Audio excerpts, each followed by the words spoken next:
Así es, y como les mencioné al inicio del programa, vamos a estar abordando las principales barreras de comunicación en el ámbito sexual.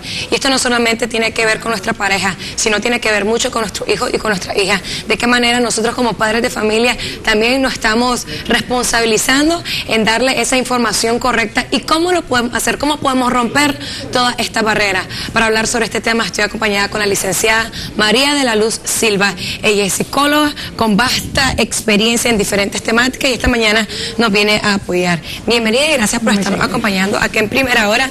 La sexualidad. Ya desde hace un par de años, desde que yo estoy en Primera Hora, yo he venido sintiendo que la manera que las personas van tomando la información que nosotros le estamos transmitiendo aquí en Primera Hora, la recepción ha sido bastante diferente, pero siento que todavía hace falta. ¿Por qué cree que aquí en Nicaragua hay tanto escepticismo para hablar sobre la sexualidad? Bien, buenos días, muchas gracias. El problema está, la principal barrera es la comunicación. La principal barrera que tenemos en cuanto a la sexualidad es la comunicación, porque simplemente entra en juego la cultura, las creencias erróneas que tenemos, entra en juego la propia persona, sus miedos, los mitos dentro de la sexualidad.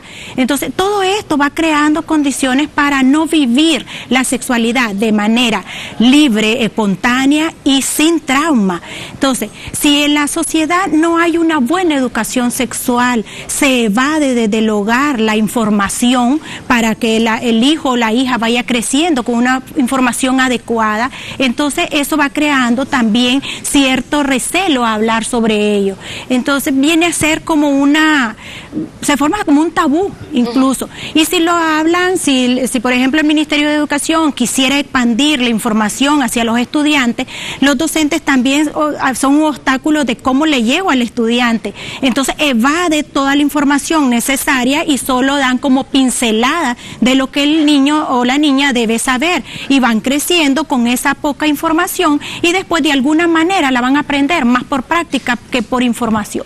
Entonces ya se vuelve, ¿cómo aprenden muchas de estas cosas? Por información que ellos reciben de sus compañeros, pero también a través de la experiencia práctica, que es cuando lo van a aprender. No tanto porque lo vienen aprendiendo sin tener que vivirlo. Claro. ¿Ya? Entonces, viviéndolo es que a veces lo aprenden más bien, pues. Y hay uno de las principales problemáticas que yo lo veo actualmente, el Internet, que el Internet es un arma de doble filo. A como podemos tener buena información, podemos obtener información equivocada y peligrosa también, sobre todo para los adolescentes, que son los más vulnerables a este tipo de situaciones. De pronto, una de las principales barreras también que yo he visto, que a papá no le gusta hablar con la hija sobre sexualidad, a mamá no le gusta hablar mucho sobre sexualidad con su hijo, y muchas veces esta temática no es ni de papá ni de mamá. Dice el papá, no, eso vos lo tenés que hablar.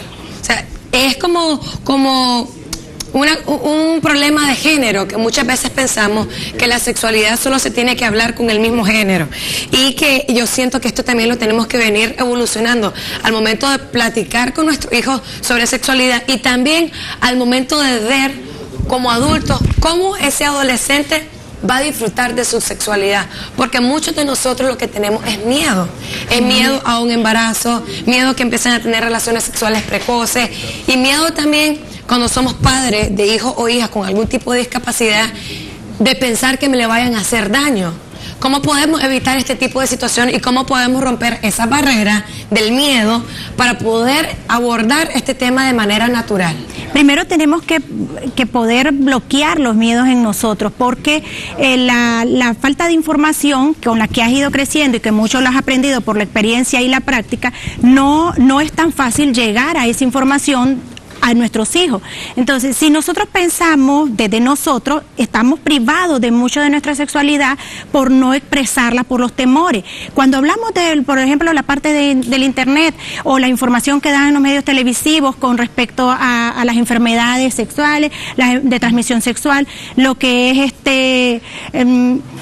tanta con lo que bombardean, que también eso te priva de expresarte sexualmente bien. Entonces, si dentro de ti está el miedo, ¿cómo lo vas a expresar a tus hijos? ¿Cómo le vas a transmitir? De la misma manera, con muchos temores. Entonces, si le educas a no exponerse a una transmisión sexual, le educas en esto, es educándole e informándole, pero generalmente esta información la transmitimos con temor. Entonces, el temor ya le queda al niño, no le quedó la información, le quedó el temor con el que transmites la información. Eso hace que a la hora de vivir plenamente tu sexualidad la vivís con miedo. Otro obstáculo grande, podríamos decir, es precisamente los celos ya en una relación. ¿Pero qué son los celos? Inseguridades, que son también otro de los obstáculos, el no expresarte, el no decir cómo te sientes, dónde te sientes, que sería bueno que te acaricien y poder expresar. No lo dices, no dices, aquí me siento bien, tócame por aquí. Entonces, esas cosas que se ve que si se lo digo a mi esposo, se lo digo a mi pareja, estoy siendo morbosa, siento vergüenza. Entonces, eso es parte. ¿Cómo se lo enseño a mis hijos si yo no lo estoy superando tampoco? En los adolescentes la información debe llegar no solo de la casa, sino también en la escuela, porque la información errada que se recibe es lo que hace que te desvíes totalmente de vivir la plenitud, porque están los temores y está aquello de que sí es cierto que se vive así, como no lo viví a como me lo contó mi amiga, entonces quiere decir que yo estoy mal.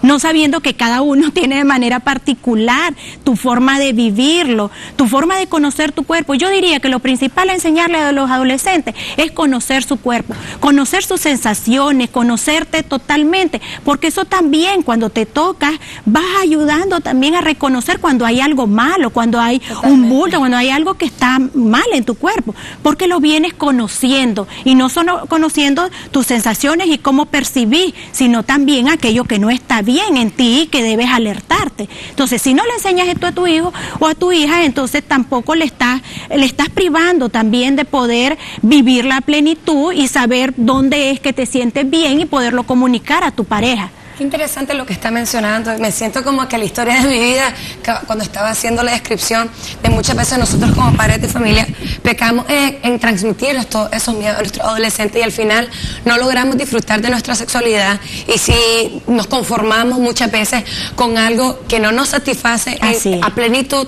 ¿Por qué? Porque nosotros mismos fuimos criados con miedo y tenemos ese miedo tan impregnado en nosotros que tenemos que salir de eso, ¿no?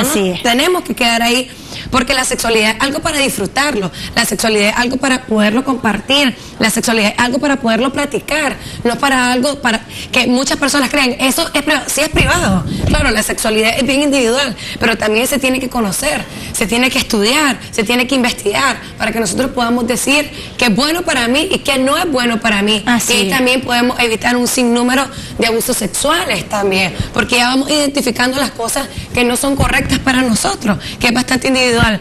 Ahora me gustaría abordar la parte de las barreras que pueden tener las personas con discapacidad. Ellos también tienen derecho, todos nosotros, no me gusta decir ellos porque todos nosotros tenemos derecho a disfrutar de nuestra sexualidad. ¿Cómo podemos empezar a romper esas barreras en donde muchos de nosotros, muchas familias, creemos o sentimos de que ese mismo miedo de que le vayan a hacer algo, que vayan a usarlo, o sobre todas las cosas protegerlo entre comillas, porque más bien esa protección es privarlo de poder disfrutar lo que es su sexualidad y lo que es ser una persona libre también. Si le das mayor espacio para compartir con otros jóvenes, para compartir con otros adolescentes, independientemente del tipo de discapacidad, porque si es una discapacidad, por ejemplo, motora, si es visual, auditiva, generalmente no está afectada la parte intelectual. Va a ser mayor dificultad cuando hay más severidad en cuanto a la deficiencia. Pero si este joven comparte con otros jóvenes, va a ir aprendiendo o viendo o escuchando aquellos comentarios que los otros puedan hacer. Y eso te hace también, de alguna forma, acceder a información, errada o no, pero acceder. Claro. Si está limitado al hogar, pues es lógico que los papás lo protegen de escuchar o de acceder a informaciones, o también no tan fácil, pues acceder a información en la computadora sobre el tema.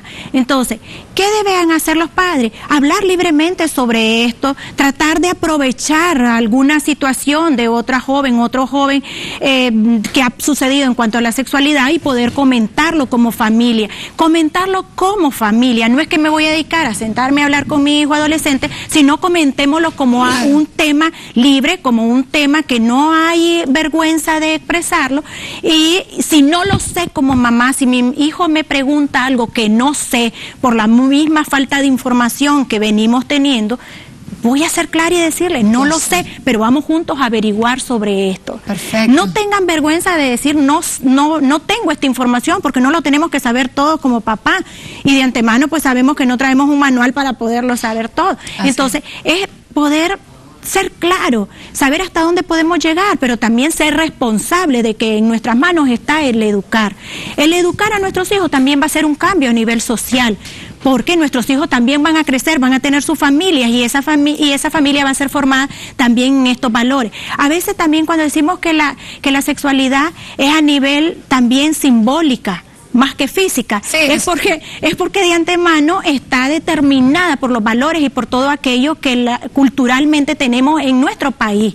Porque en otro país se puede hacer que se vive de otra manera. Entonces, eso es lo que debemos buscar, cómo fomentar lo bueno y cambiar aquello que es erróneo.